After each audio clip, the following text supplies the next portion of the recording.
السلام علیکم دوستو، امید ہے آپ سب خیریت سے ہوں گے۔ ہم لائے ہیں ہمیشہ کی طرح آپ کے لیے ایک نئی ویڈیو، تو چلیے ہمارے ساتھ۔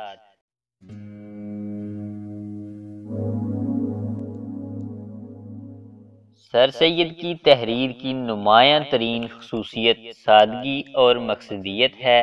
ان کی تحریروں میں وطن اور قوم سے محبت کا جذبہ پوری توانائی کے ساتھ جھلکتا ہے۔ ان کی شاید ہی کوئی تحریر ہو کہ جس میں انہوں نے مذہب سے رہنمائی حاصل نہ کی ہو۔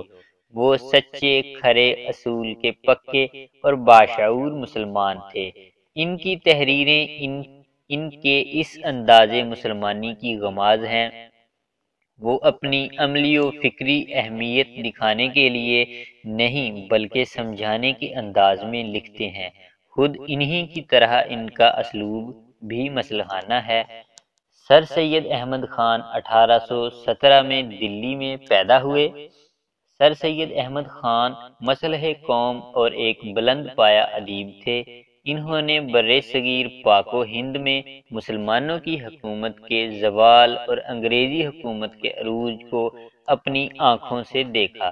1857 کی جنگ آزادی ناکامی کے بعد جب مسلمانوں کو اس واقعہ کا ذمہ دار ٹھہرایا جا رہا تھا تو سر سید احمد خان نے رسالہ اسباب بغاوت ہند لکھ کر انگریزوں کے اس خیال کو غلط ثابت کیا۔ سر سید احمد خان 1869 میں انگلستان گئے اور وہاں کی تہذیب و تاریخ کا مطالعہ کرنے کے بعد اس نتیجے پر پہنچے جدید مغربی علوم کے حصول کے بغیر مسلمان دنیا میں ترقی نہیں کر سکتے۔ چنانچہ 1875 میں جدید تعلیم کے لیے سر سید نے علی گڑھ میں مدرسۃ العلوم کا سنگ بنیاد رکھا، جو 1877 میں محمڈن اینگلو اور نیٹل کالج علی گڑھ کے نام سے مشہور ہوا۔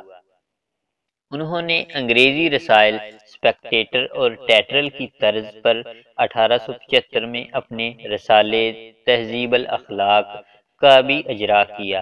اس میں شائع ہونے والے سر سید کے مضامین مقالات سر سید کے نام سے کئی جلدوں میں مرتب ہوئے۔ سر سید کی دیگر تصانیف میں خطابات احمدیہ، تبیین الکلام، آثار الصنادید، تفسیر القرآن اور سفر نامہ لندن بہت اہم ہیں۔ زیر نظر مضمون مقالات سر سید سے لیا گیا ہے۔ 1895 میں ان کا انتقال ہو گیا اور علی گڑھ میں مدفون ہو گئے۔ آج کا سوال، سب سے پہلے قسم کس نے کھائی تھی؟